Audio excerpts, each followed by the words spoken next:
Hi there, Meredith and Rose, Natalie, Michelle, Memory, Sonia, that is Nancy,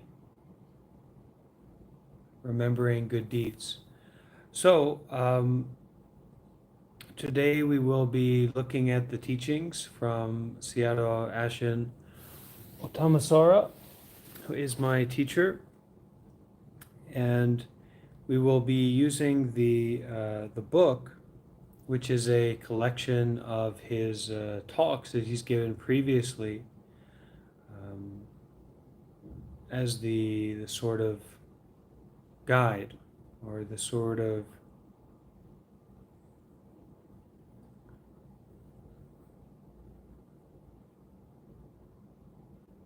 teachings to inform our present moment experiencing in our practice.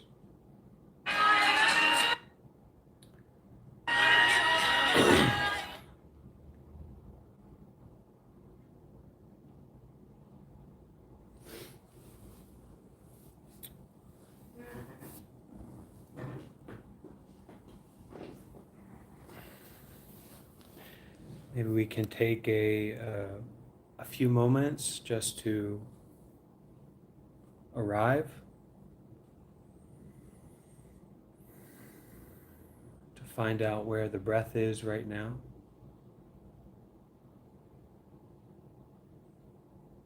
Find out where the heart is right now. Find out where the body is right now.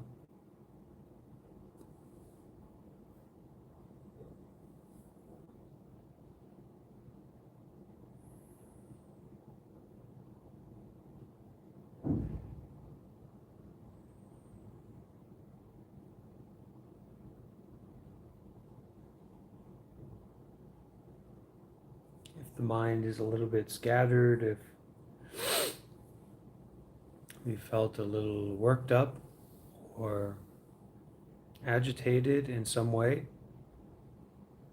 in the past days or even past moments, we can take a deep breath and really bring the mind home to the body.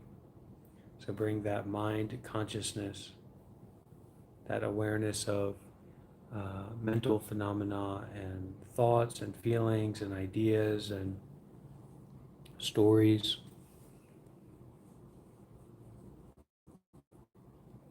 Just bring that mind home to the body, this body that is dwelling here in the present moment.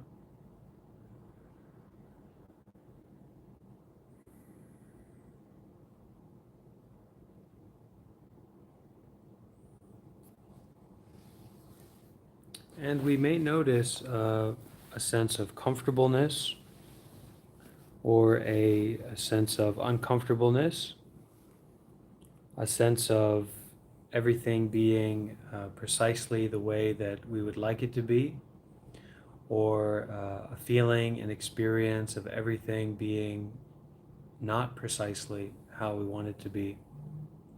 And just allow that to um, invite you and bring you into the present moment experiencing.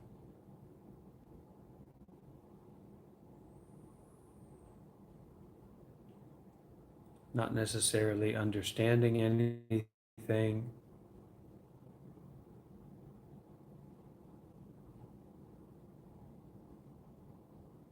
aware of the body but not understanding the body.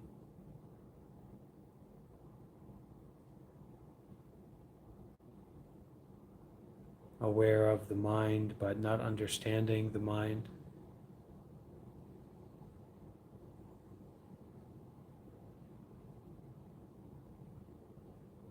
Aware of the present moment situation but not understanding the present moment situation.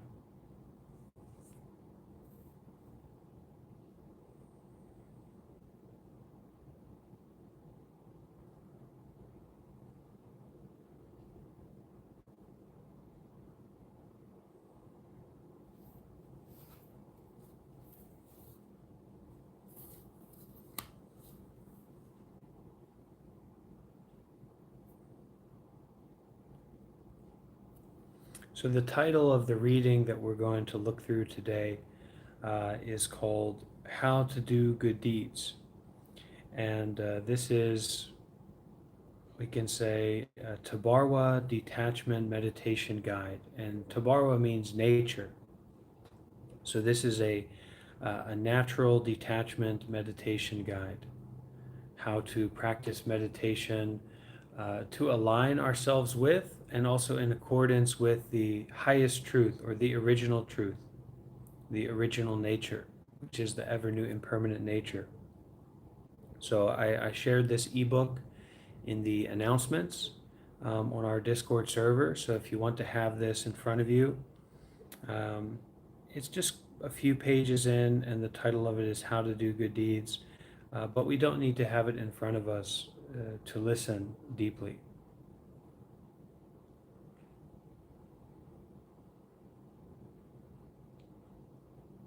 And a little bit of an introduction into what we are going to be looking at.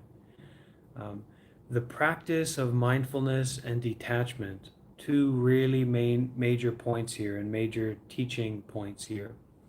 The practice of mindfulness and detachment will let us know about the original truth, which is original impermanent nature and permanent nature. Knowing the truth is better than any other success. We should try hard to understand the truth. Okay? And this is quite an important teaching that some teachers emphasize more than others, but it's to put forth that vigor, to put forth that energy when the conditions are there, to put your entire life, your entire heart, your entire body, your entire mind into the practice. That is, into doing good deeds, into meditation, and that this is what is really going to allow that awareness of the truth and that experience of the truth uh, to become a major part of your life moving forward.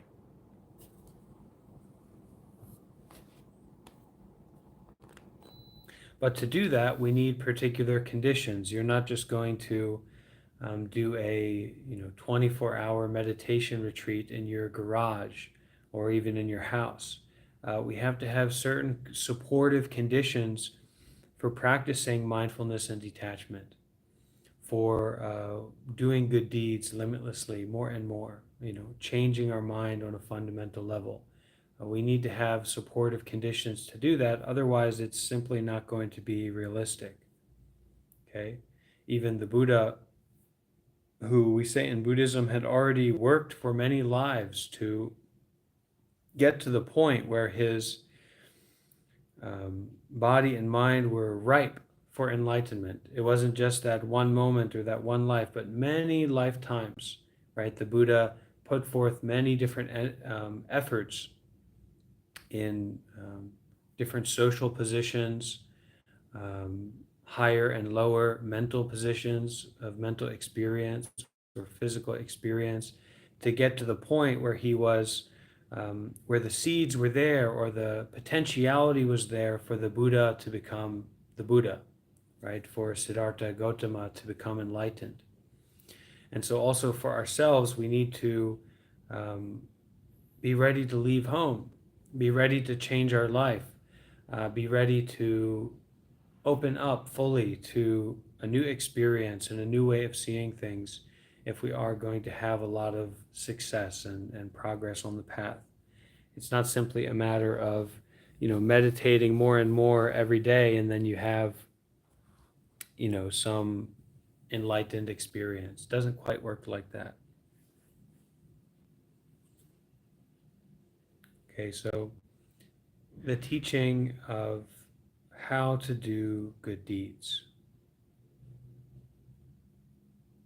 And some people may know or remember that this is the meditation method or the path that is offered by Sayadaw Ashin is doing good deeds, mindfulness, and detachment, right? Doing good deeds more and more. And this is quite a lovely meditation method because we are all able to do good deeds. Not everyone can meditate. Not everyone can practice detachment, but everyone understands, and also everyone has a capacity to do good deeds. And so his main center and the centers that he has all over the world are centers where you can go and live according to doing good deeds more and more, ideally with mindfulness and detachment. So, how to do good deeds?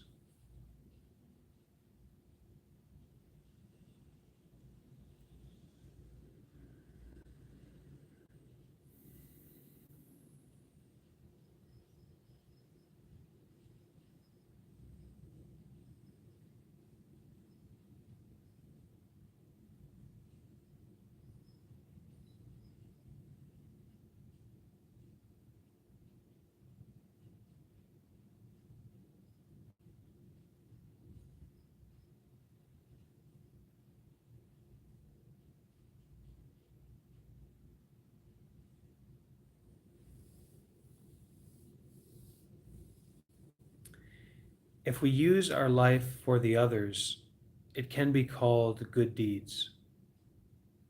If we use our belongings for the others, it can be called good deeds. When I started to meditate, I had my own business. I went to a meditation center and then I did research. I listened to Dhamma talks and tried to meditate. This is necessary for meditation. Okay? So we have our starting point, very clear, very relatable, very relevant, and very actionable from a real meditation master. Okay? If we use our life for the others, it can be called good deeds. If we use our belongings for the others, it can be called good deeds. So it's a generosity. Okay. When I started to meditate, I had my own business. I went to a meditation center and then I did research. I listened to Dharma talks and tried to meditate. This is necessary for meditation. Right, two key points that everyone can keep in mind here. Maybe everyone who's here already knows about this, but um,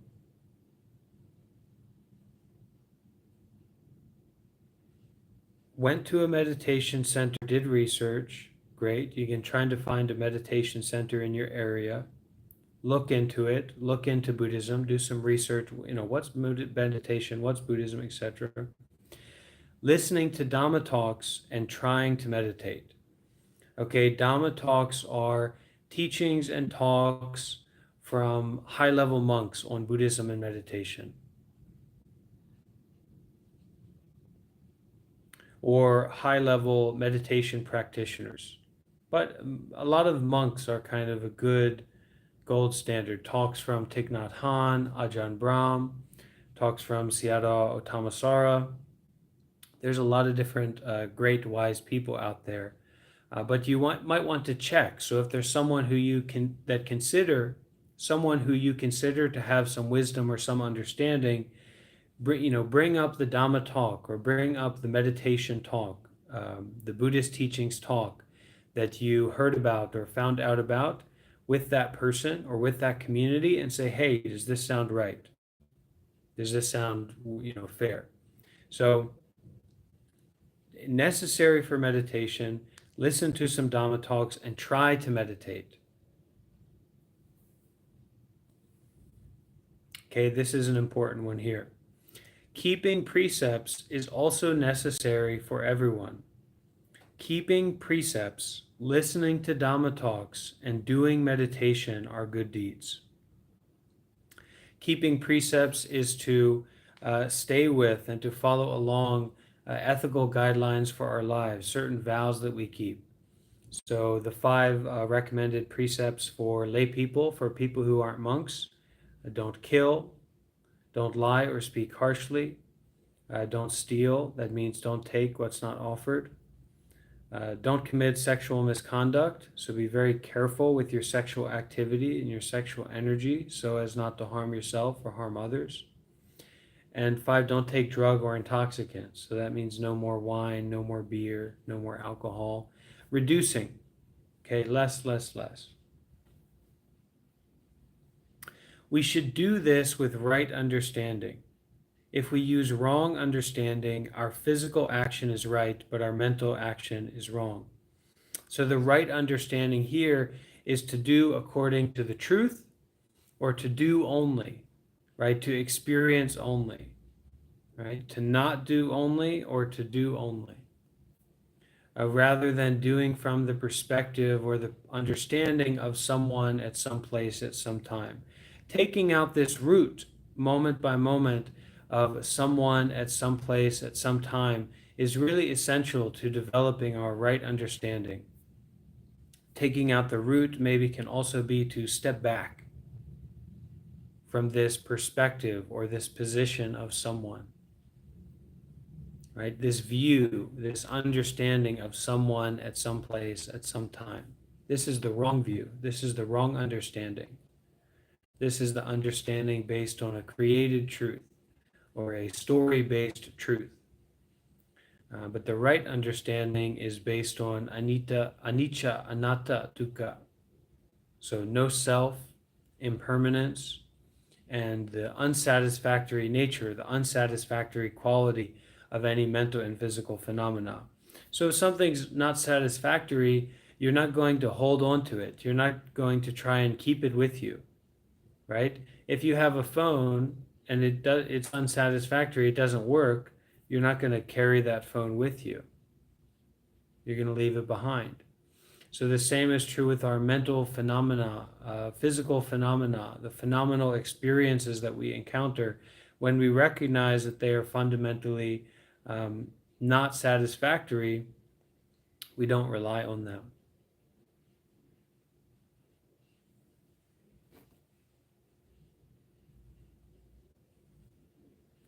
So keeping precepts, listening to Dhamma talks, and doing meditation are good deeds. We should do this with right understanding. If we use wrong understanding, our physical action is right, but our mental action is wrong. So the physical action of doing good deeds, meditating, and listening to Dhamma talks is right, but the mental action of doing from it's like the ego is trying to do it. I am meditating. I am listening to Dhamma talks. I am keeping precepts. I, right? At this place, at this time, with these people, etc. And this is all a wrong understanding. This is all to be abandoned, to be let go of. Now, okay, no Bante, no Meredith, no Michelle, no AJ, no YouTube, no TikTok, no Lao. Okay, you can get as specific as you want, but actually the more specific we get, the less it is about the created truth, the less it is about the appearances. Anicca, anatta, dukkha. This is specific. But someone at some place at some time as a part of some story is actually not specific. It's important that we can turn this wheel of right understanding and turn this wheel of a right view to at least let some pressure out of this body-mind experience, right? At least to relax a little bit and not be so serious. Okay?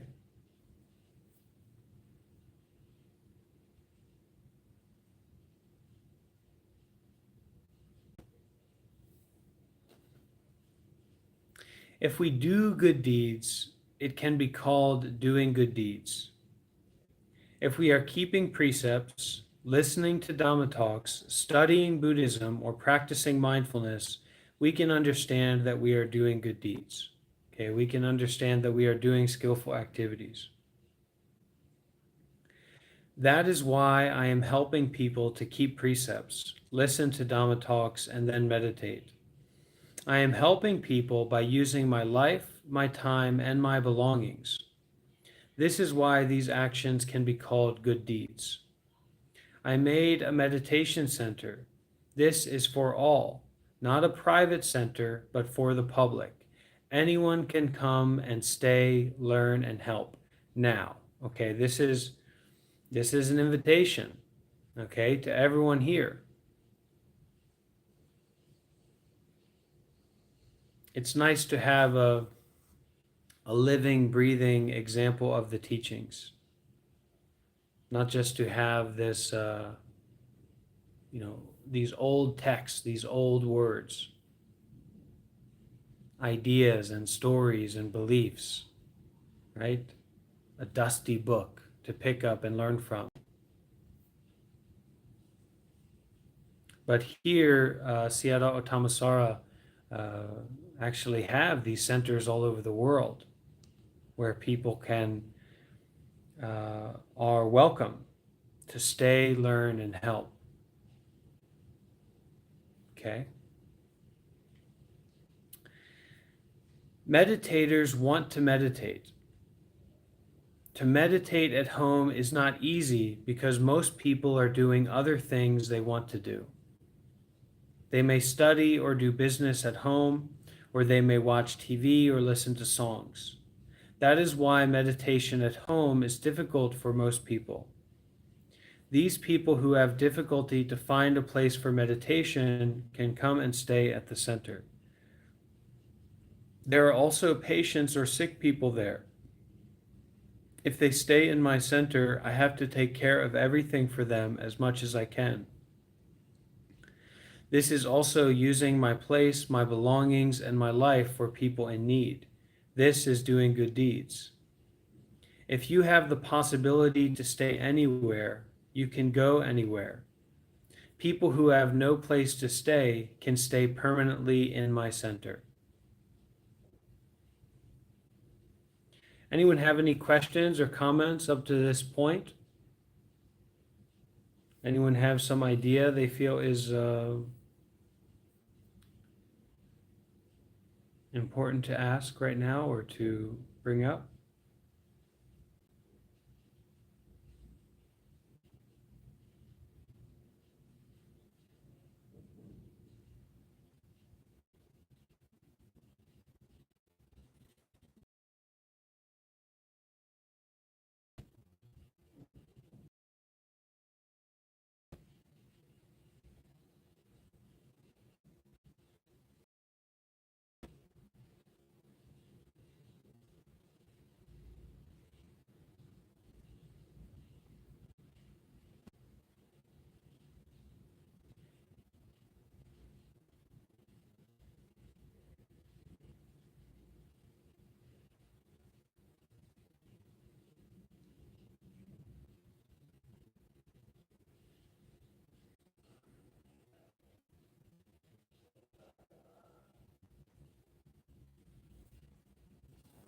Okay, let's continue.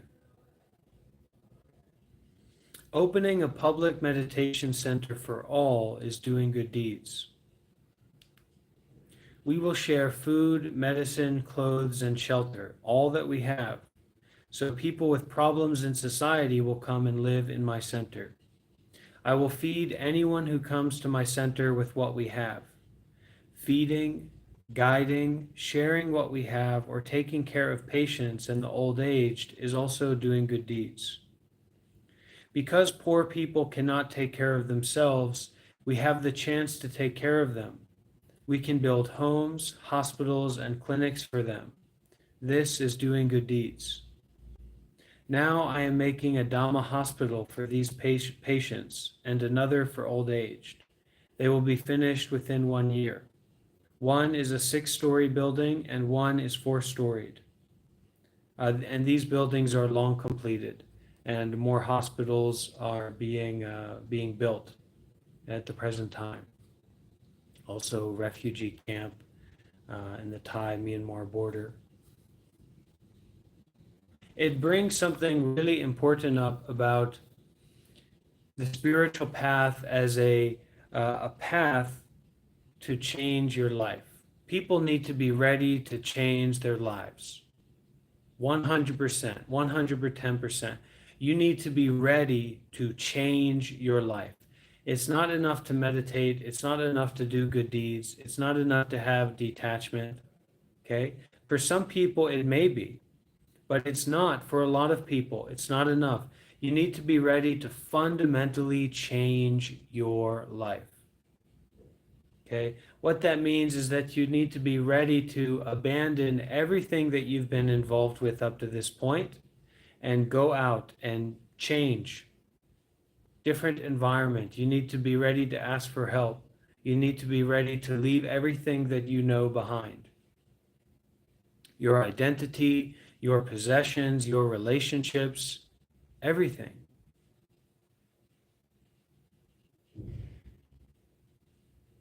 I can't tell you how many people have been living in the same way for years and years and years, right? The same way, and the way that their parents live and the way that the society lives. And then at one point, they are so depressed, so anxious, so um, fallen apart inside of themselves that the only solution is to harm their own body, right? To take their own life. This just speaks to the problem or this habit energy that we have of being so self-fixated, being so trapped in how we're used to doing things, being so trapped in the environment that we're used to being in, even to the ending of our own life, where it makes more sense to try and destroy the body than to leave our job, to detach from our relationships, to leave the place that we've been living up to this point.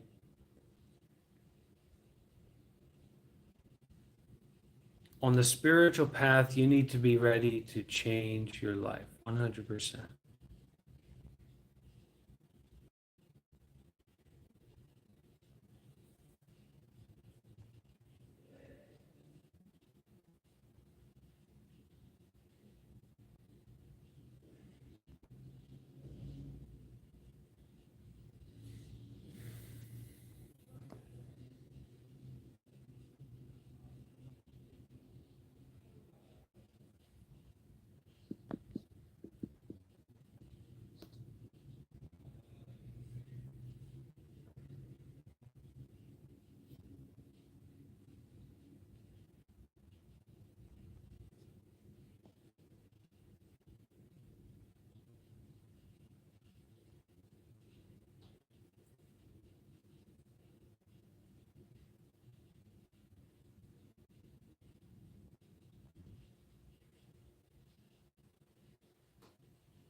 Breathe in freedom,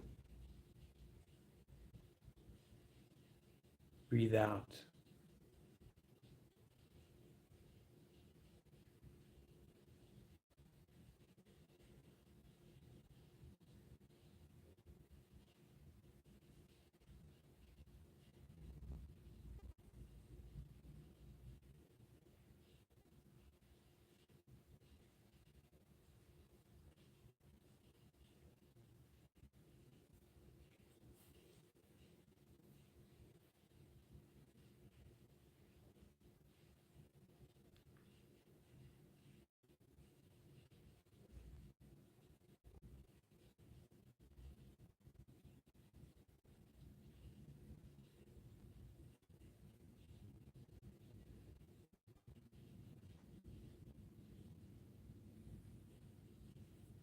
Always come back to the right understanding, which is not someone, not some place, not some time.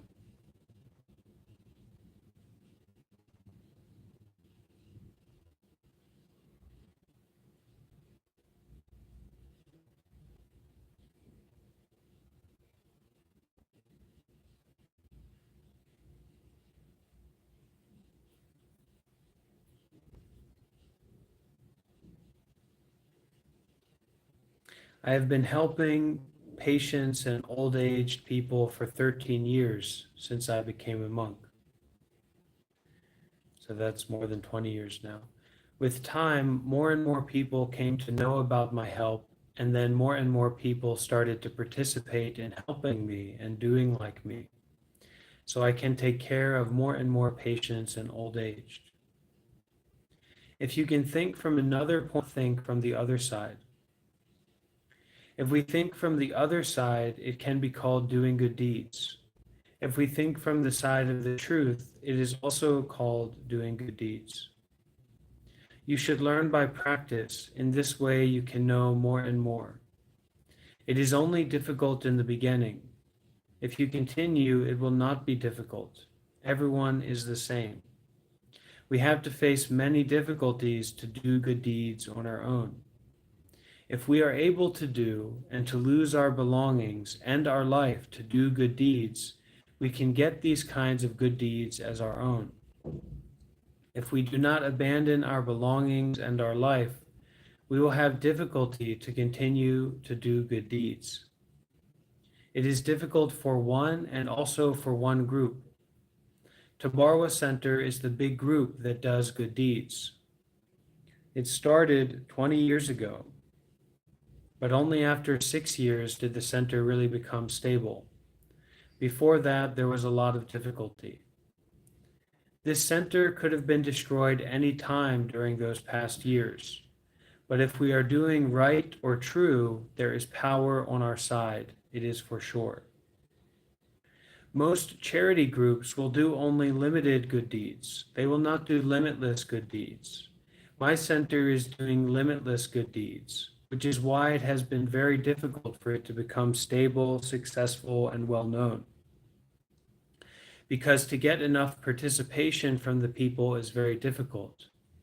Fortunately, many people have now come to know about the center and they like to do limitless good deeds, so they participate. Now the center can work by itself. In the previous years, whenever I would go abroad to hold a meditation retreat, there would be problems in my center. The center was not safe if I was not there. Now the center can stand by itself without me. Many people have come to recognize the center as being necessary. They understand they should support this kind of organization, so they will support the center whether I am there or not. Before, they believed only in me, not in my center, not in my job, not in doing good deeds and meditation. They would donate only to me, not to the center. Now many people have come to understand that doing good deeds and meditation is good. They like to do good deeds and to meditate. Therefore, they will participate in doing good deeds and meditation limitlessly. Okay, do we have any questions or comments so far? We've got a little, time's flying by, huh? We've got a little bit more that we can read, a Q&A portion, which is always interesting from the master. But if anyone here has a question, we can also address that.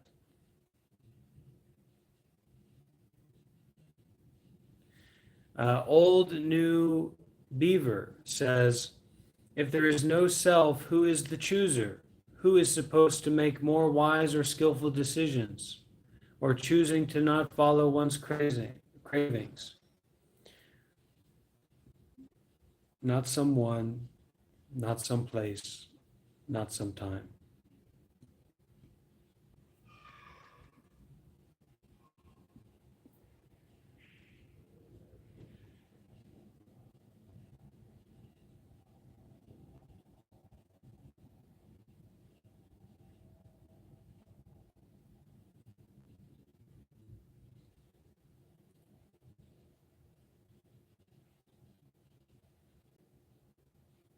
You don't need to know how much to give up everything. Because this giving up is according to present moment experiencing. It's not according to someone at some place at some time. Okay.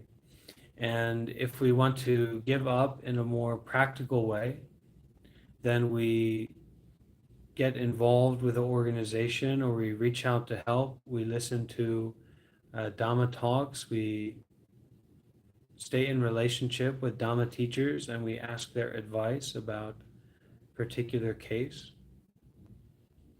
how to move forward with something. You can give up everything, you will prepare yourself for losing everything. So don't be shy about giving up everything, because anyway, you will lose everything for sure. You will lose your body, you will lose your mind, you will lose your relationships, you will lose all of your possessions. You will lose everything.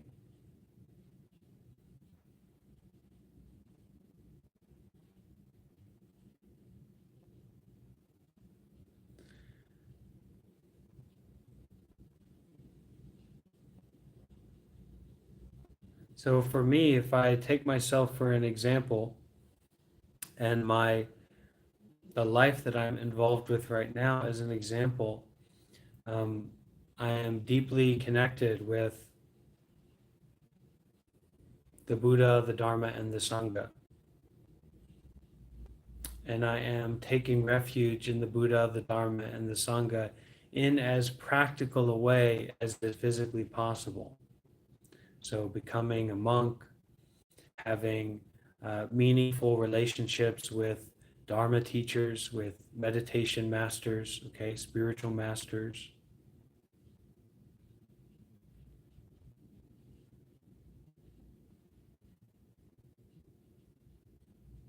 And taking refuge in the Buddha mind, or the freedom mind of the ultimate truth of emptiness, of the body, the mind, the environment, of all mental or physical phenomena as being permanent, satisfactory, or existing as separate from anything else.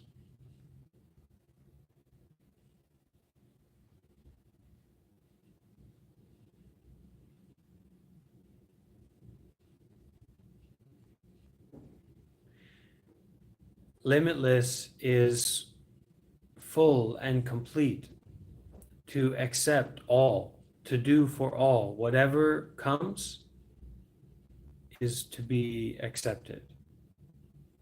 Okay.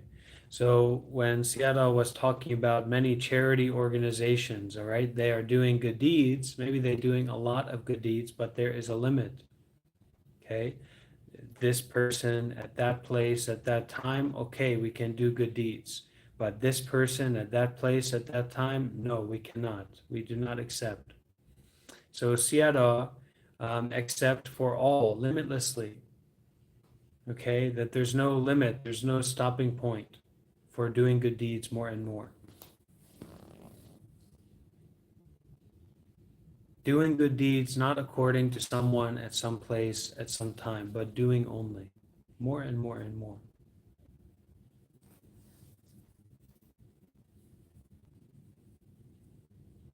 Okay. So this is a Q&A from a teaching tour that the master gave in Hanoi, Vietnam.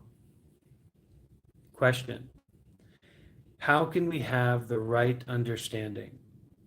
Right? How can we develop the right understanding, or the true understanding? To get right understanding, we can read Buddhist literature and listen to Dhamma talks. But if we have strong attachment, we cannot understand the real meaning of Dhamma. The more we think about ourselves and our job or activity, the more we will have strong attachment to ourselves, our job. Right? And this maybe points to what I brought up earlier about people who everything's going wrong in their life, right? Their job is horrible, the place where they live is horrible, the relationship they have with themselves and the world is, it just makes them suffer so much. But the more we think about ourselves and our job or activity, whether it's positive or negative, doesn't matter. Okay. We will have strong attachment to ourselves and our job. And if all we know about is attaching to things, well, we're trapped by everything, especially those things that cause us to suffer the most. So being fully ready to change your life is also being fully ready to detach, okay, to abandon. mental phenomena, physical phenomena, whatever it may be. To solve this problem, we should think about others. We should work for others. We should keep precepts and practice samatha and vipassana meditation. So basically, whatever kind of meditation you can get your hands on, you should practice it. These actions will weaken our attachment. Reducing our attachment is also the way to get right understanding. We need to do this practice continuously. The power of right understanding and detachment is complete. With wrong understanding and attachment, we can understand and do a few things. With right understanding and detachment, we can do and understand many things. Right understanding and detachment can make us able to stay anywhere, deal with anyone, and do many things. All right? Wrong understanding is understanding from the point of view of someone at some place at some time. Okay? This might sound vague, but it's actually exceedingly specific. Okay? It is a sword that cuts through the biases and assumptions and deluded stations of mind and stations of being that are dominating your consciousness. Okay? Wrong understanding is understanding from the perspective of someone at some place at some time. And attachment is this grasping onto, this trying to hold onto these impermanent, changing phenomena that are not even satisfying. The power of right understanding, understanding according to ever new impermanent nature, which is not someone, not some place, not some time. The power of right understanding and detachment is complete. With wrong understanding and attachment, we can understand and do a few things. With right understanding and detachment, we can do and understand many things. Right understanding and detachment can make us able to stay anywhere, deal with anyone, and do many things. If there is right understanding and detachment within us, we will understand that who we are is not important.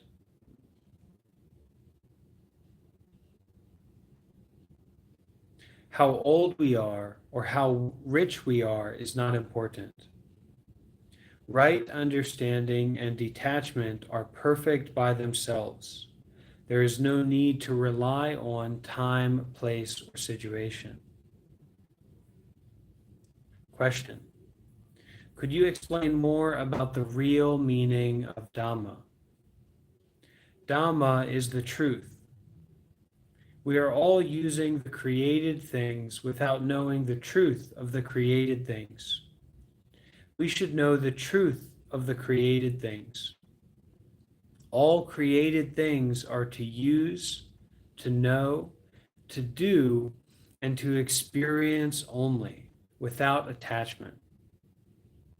The feeling or suffering of like and dislike is caused by not knowing the truth of the created things. We like what is good, we dislike what is bad. We like to eat, to sleep, and to live. Therefore, we are afraid of not eating, not sleeping, and dying. These are because of not knowing the truth of the created things. Like and dislike, love and hate, all these are attachments caused by ignorance or wrong view. We need to use the created things. So also we need to understand the truth, which is to do, to experience, to know, and to use only the created things without attachment. So this using only, doing only, experiencing only is to to do without attachment. The power of normal people is not complete enough to understand the truth of the created things. We have to get the help of Buddha, Dhamma, and Sangha. But most of the people do not understand how to use Buddha and his teaching. When we believe in Buddha and his teaching, we should abandon believing in ourselves and our intelligence. If we cannot abandon our own view, attachment will still remain in our mind. We will not be able to understand Buddha and his teaching as it really is. Paying attention to the created things and paying attention to the truth of the created things is quite different.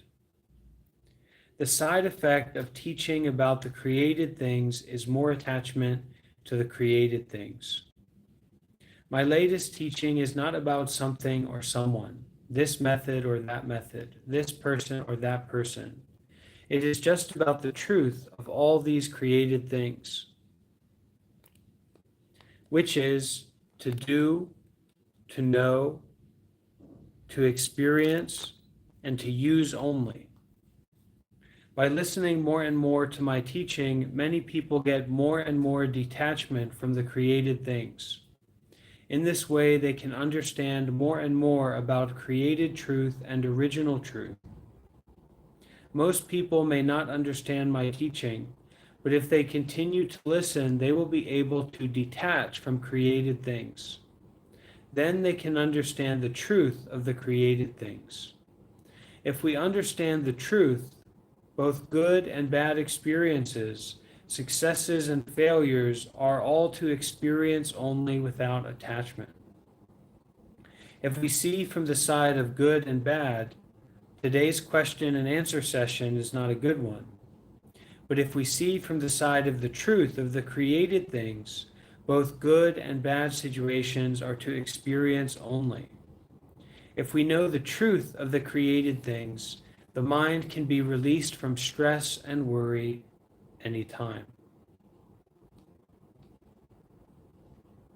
Are the created things made by body, speech, and mind? Okay, this is the question. Everyone and everything are created.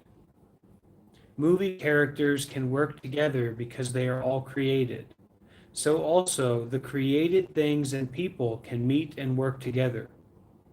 We make the house on the earth. The earth itself is created.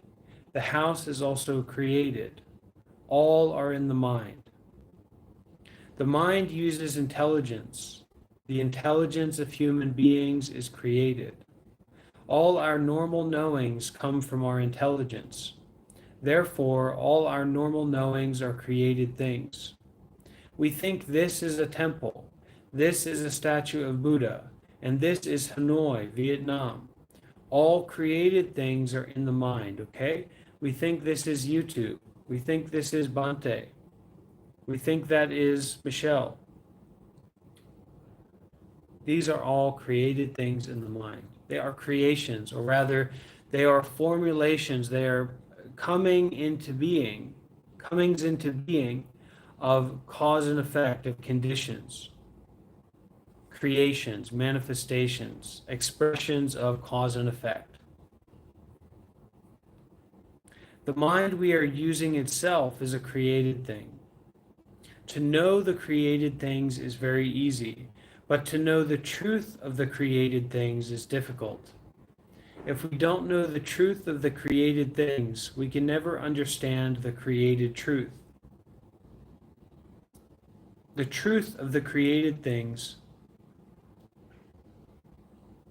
is not something, not someone, to do, to experience, to know, and to use only without attachment. To know the original truth, we need to detach from the created things. To detach from the created things, I use the truth of the created things. Knowing the truth of the created things is easier than knowing the truth of the original truth. To know the original truth is more difficult than to know the truth of the created things. Thabarwa Center is also one of the created things. But there I can guide people to place emphasis more on the truth of the created things rather than the created things themselves. It may be difficult and take time to solve the problems of ignorance and attachment, but we must be patient, we must work hard, we must not give up, we must not go back, we must go forward. In this way, we cannot miss the target. Let's try to be simple with it. The truth of the created things is not something, not someone. To do, to experience, to know, and to use only without attachment. So, not something, not someone. This phone is not something. Okay? Your house is not something. You are not someone. In that, this created thing, this phone, is just an appearance of something coming together. But it's not permanent, first and foremost.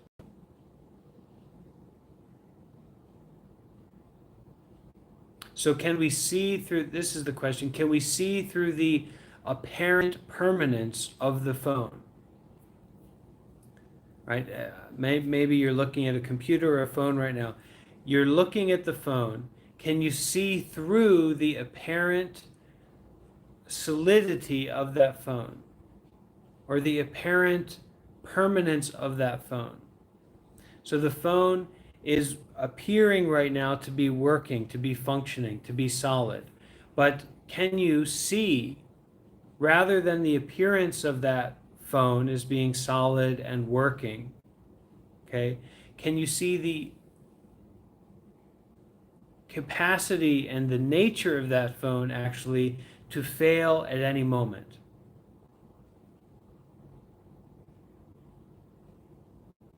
To dissolve at any moment.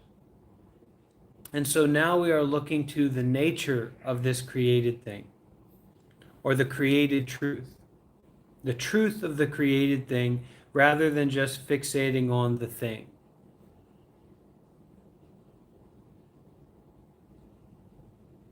Like an apple. We hold a fresh apple in our hands, okay? It's sweet, it looks delicious, it's fresh. Maybe it's an organic apple, I don't know.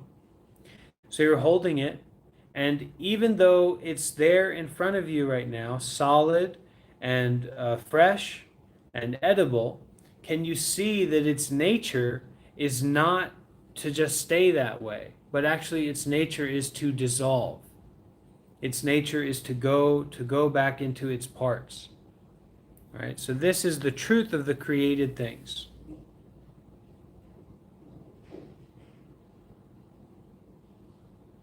It is apparently there.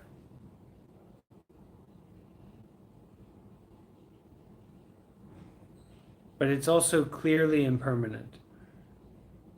So that these created things or these objects or these experiences are to be experienced only, to know only, and to use only without attachment. Well, why is it to be used without attachment? Because it's impermanent. You can't attach to it. You can't grasp it. You can't control it. So if you do with attachment, if you grasp with attachment, then you're going to suffer.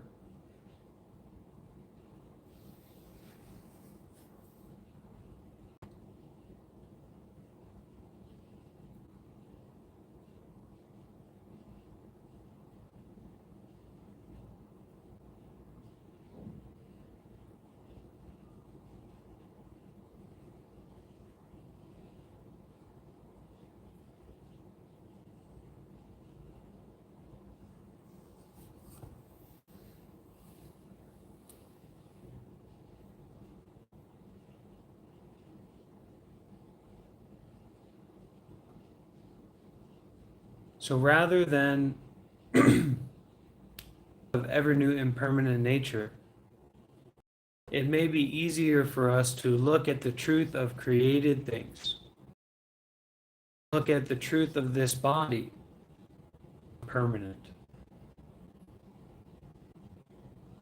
to look at the truth of this body as being not in any real way or any fundamental way separate from the environment, separate from the sun, separate from the oxygen, separate from this present moment experiencing.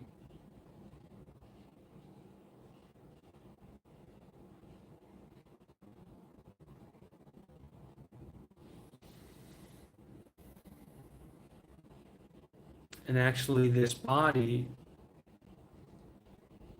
is to be experienced only without attachment, to be used only without attachment.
Okay, any questions or sharing experience?